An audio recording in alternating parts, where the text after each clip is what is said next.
Hello. I want to talk about the sacred temple, which we've been talking about. Honoring your sacred temple. And here I am in a location with a lot of temples.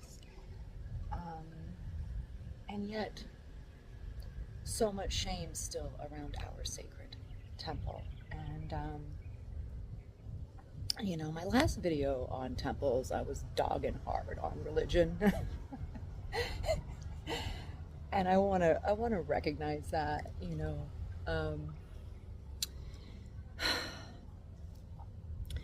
religion is our oldest form of recognition of spirit, right? As humans, we've been on an eternal search for God, right? God. And because of that, it's taken many forms. So we could sit here and say that religion is the root of sacredness, and at the same time, we can say that religion is the root of all wars on this earth, right? So what does it really mean to honor temple? What does it really mean to honor divinity? Somebody started mowing, so hopefully you can hear me, but this is why I talk about the body, shame around the body, because the body is temple, and this is the distortion of all of time, right? This has been the reason that people have controlled humanity for all of time, is that the temple is something outside of us, right? So that's what I was talking about before. And when we're not honoring our body as temple, then we are holding sacredness as something that we are unworthy of, right? This is the human story, is that we are unworthy in every religion, right? We are unworthy, and we are working to become worthy of the divine. That in and of itself is a distortion. We are divine, we are worthy, and we are a temple of divine being. We are a divine being, a divine temple. And so when we continue to act in a way that we are praying to be worthy, we are going and we're honoring externalized temples to a divine source. And I'm not saying there's anything wrong with having an externalized temple space, right? I think it's a very positive thing to have a ritual space, a temple, somewhere that you go and honor spirit. I don't think there's anything wrong with that in and of itself. But the idea that you cannot find that within, and that you have to go to this externalized temple. And what's more, as all religions have regulations around that, right? How you enter the temple, right? And that being the body being unclean, the body being in shame, right? Covering up the body, hiding the self. And these religions that have this view are the same religions that hold the most amount of shame. Deep rooted shame around the body, right? Around our sacred blood, around our sacred body, right? And the truth is, as I said before off the cover, we were born naked and unashamed. It is only the human distorted consciousness that places shame on the body and unworthiness of our sacred temple. So, are there deep and powerful roots in religion? Absolutely. But like all things of humanity, it's become distorted, right? And so, as I was saying, whether or not I put this video out, we'll see, but I was talking about how much the location I'm at is both extremely religious and, on the opposite, high levels of tourism and people that are not aligned in this, and what others would call immodest, right, to the temple of God. And so why do we see those happening in the same place? Well, it's because of the polarization that we're entering and have been entering for quite some time, right? Because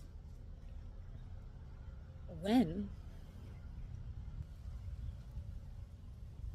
a group of people has been praying for divine truth, you will receive it. It's just not going to show up in the form that you imagined. So you're praying to this God to show you the way, but you don't want to receive the way that it's shown, right? Because you have not truly honored what is sacred. And the journey of reclaiming divinity has to do with the journey of reclaiming the self, right? If I am here on this earth of divinity, then why would I not be a sacred temple of divinity, right? Why would I be here to be unworthy? That is a distorted lie we have continued to tell over and over again. Enough. Enough. I will not carry shame around my body. I will not. I refuse to carry any more shame in my body for myself or the collective. Yesterday, I sat on the beach and, a Muslim woman was staring at me sitting there, and our eyes had caught. There was a deep stare she had. She wanted me, energetically, she wanted me to feel shame. She was projecting her shame onto me. And what I picked up in that moment was this. And this message has been coming through so strongly, of the lineage of shame, the matriarchal lineage of shame, because the patriarch has suppressed the feminine for so long, right? And so it's the same way the system runs. The system runs itself, right? They created a system, and the people within the system shame others for not being in the system. You know what I mean? So that's the perpetual. They don't actually have to do anything because people do it for them. It's the same thing that's happening here with shame around religion. They have created a system in which women shame women. Women shame women so that they can maintain the overall veil, right? So where does the shame come from? Because she was shamed. She was shamed into covering her body and saying her body has to be hidden, right?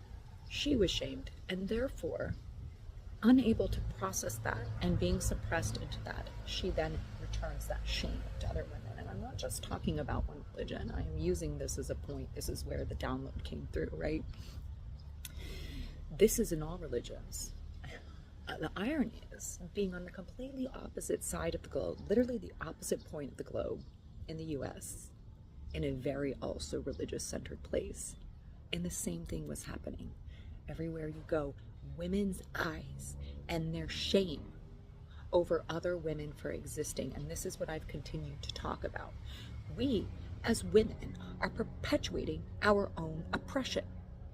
So until we stop shaming other women for their bodies, until we stop shaming other women for existing and claim our own power, then we will continue to live in lineages of shame, generation after generation after generation. Little girls being born free and then having to cover their bodies because they are told that they have to hide who they are. For what? To save it for a man, right? Hide your body because it's for a man? No, it's not for a man. That is not sacred. Your body is for you. Your body is your temple. You are not being saved for a man.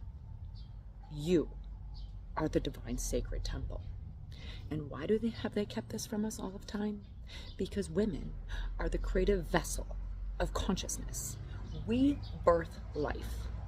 And when we continue to shame those who bring life into this world, then we will perpetuate generations of shame. It's inevitable until we break the cycle. So what did I do with her? Yesterday I stared her deep in the eyes as she looked. I felt her presence and I looked over at her. Not with shame, not with hate. I have no hate for her. I want her to be free. I want to be free. I want all women to be free. And so I send her love and freedom and joy, and let her know energetically that I am free and whole in my own body, and I carry no shame, and I only want that for her and all women on this planet. And we see this show up in the States with shame around beauty, right? Because women in the States have moved from religion. That's why they've implemented shame around beauty, right? You're not beautiful enough. You're not pretty enough. You have to do this and this and this and that to be beautiful enough, right? Your body is not good enough unless you're this. It's the same lie in a different context. How do we stop the cycle? We love women for who they are and where they're at and in their own bodies and however they're showing up in the world. And I ask for their sacred freedom. That is what I'm doing here. I am anchoring in sacred freedom codes for the divine feminine. It is time. It is past time. We will not live in shame anymore. It ends here. It ends now. It ends with us. We choose.